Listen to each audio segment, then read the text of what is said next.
आप लोगों का हार्दिक अभिनंदन है।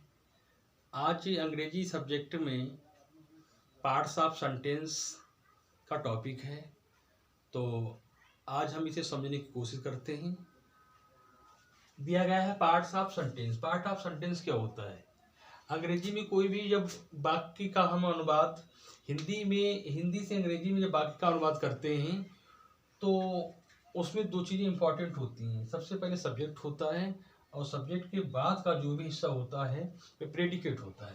तो यहाँ पर दिया गया है कि चाइल्ड प्लेस यानी बच्चा खेलता। तो यहाँ पर जो चाइल्ड शब्द दिया गया है ये हमारा सब्जेक्ट है और प्लेस है ये हमारा वर्ब है। तो सब यानी वर्ब से पूर्व जो भी हिस्सा हमारा होता है वो हमारा सब्जेक्ट कहा जाता है। तो ये हमारा है सब्जेक्ट। तो कभी कभी वाक्यों में सब्जेक्ट जो होता है तो विस्तार में कई चीजें शामिल होती हैं। तो हम दूसरी एग्जाम्पल से समझने की कोशिश करते हैं कि यहाँ पर हमने नंबर 2 में एक वाक्य दिया गया है। खाली स्थान पहले शुरुआत में दिया गया है, फिर दिया गया रोड, फिर कोष्टक में दिया गया लाइन, फिर दिया गया ए, फिर दिया गया ओल्ड। अब हमारे लिए इनका जो क्रम है यानी क्रमबद्ध हमारे लिए यहाँ खाली स्थान पर ये शब्दों को लाना है, भरना है। तो सबसे पहले हमें कुछ बेसिक नॉलेज होना चाहिए, जानकारी होना चाहिए कि यहाँ पर जो अव्यवस्थित ढंग से कोष्टक में ये शब्द दिए गए हैं इन्हें हमें व्यवस्थित ढंग से एक सार्थक अर्थ बनाते हुए यहाँ पर भरना है। तो हमें कुछ पहले जानकारी होना चाहिए कि सब्जेक्ट के हमें पार्ट्स, सब्जेक्ट का जो भाग होते हैं उनका हमें ज्ञान होना चाहिए कि सब्जेक्ट का भाग कौन कौन सा होता है। तो सबसे पहले आपको समझना चाहिए कि सब्जेक्ट के जो भाग होते हैं वो 4 होते हैं। नंबर 1 सबसे पहले हमारा होता है डिटरमाइनर। सबसे पहले होता है हमारा डिटरमाइनर। उसके बाद में हमारा आता है नाउन, नहीं सॉरी, पहला नंबर 1 डिटरमाइनर, नंबर 2 फिर आता है हमारा एडजेक्टिव, और नंबर 3 में हमारा आता है नाउन, और नंबर 4 में आता है एडजेक्टिव फ्रेज। Adjective phrase. अब हमें सब्जेक्ट के भागों में इन्हें समझना है कि सबसे पहले हमारा आना चाहिए डिटरमाइनर। डिटरमाइनर वह होता है जो एडजेक्टिव से पहले उसका प्रयोग किया जाता है। अब हमारा ये कोष्टक में दिया गया है लाइन है, ए है, ओल्ड है। तो हमारा इसमें जो डिटरमाइनर शब्द है यानी जो डिटरमाइनर है वो हमारा है ए। तो हमने नंबर 1 इस पर डाल दिया। नंबर 1 पर हमारा आएगा ए। फिर है एडजेक्टिव। अब डिटरमाइनर क्या होता है? डिटरमाइनर का अपना कोई निजी अर्थ नहीं होता है, लेकिन ये नाउन के साथ में जुड़ करके वो उसी के भाव में जुड़ जाता है। तो नंबर 2 में हमारा आता है एडजेक्टिव। एडजेक्टिव मतलब होता है विशेषता। किसी भी नाउन की विशेषता यदि बताने वाला जो वर्ड्स होता है तो वो हमारा एडजेक्टिव होता है। जैसे यहाँ पर दिया गया है ओल्ड।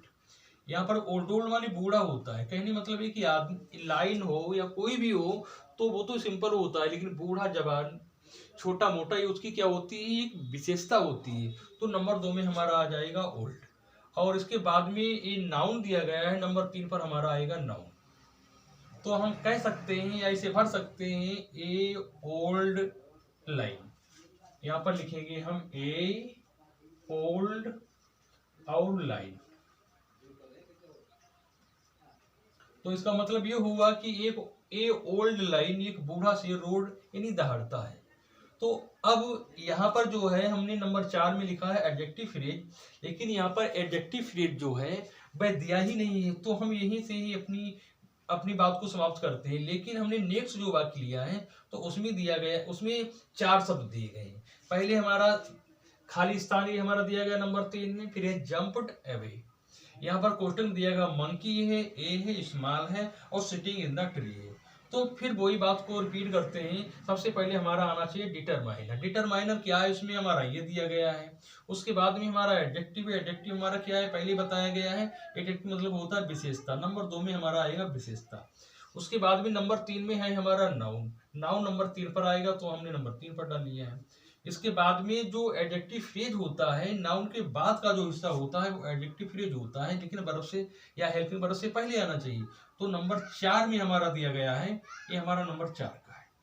अब हम इसे इसी क्रम में ही भरेंगे, इसी नियम से भरेंगे। तो सबसे पहले हमारा ए आना चाहिए, फिर हमारा स्मॉल आना चाहिए, इसके बाद में हमारा जो है मंकी आना चाहिए, मंकी आ गया है।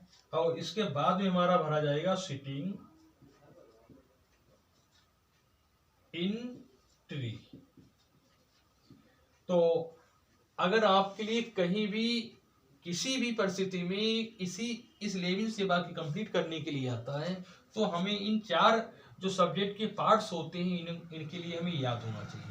एक बार फिर से हम रिपीट करते हैं कि जो सेंटेंस होता है उसके 2 हिस्सा होते हैं, number 1 subject, number 2 predicate.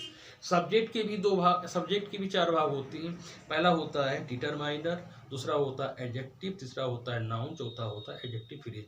High school की बोर्ड की परीक्षा में एक इस हिसाब से एक टेबल भरने के लिए आती है, तो उसमें ये कोष्टक में इस हिसाब से सजा दिया जाएगा और इन्हें क्रमबद्ध रखने के लिए या खाली स्थान पर भरना है। तो आप लोगों को इन चारों, ये जो 4 पार्ट्स होते हैं सब्जेक्ट के, इन्हें याद मतलब या इसे आना चाहिए। अगर ये आपको चारों आते हैं तो कभी भी किसी वाक्य को कंप्लीट करने में आपके लिए कोई दिक्कत नहीं होगी।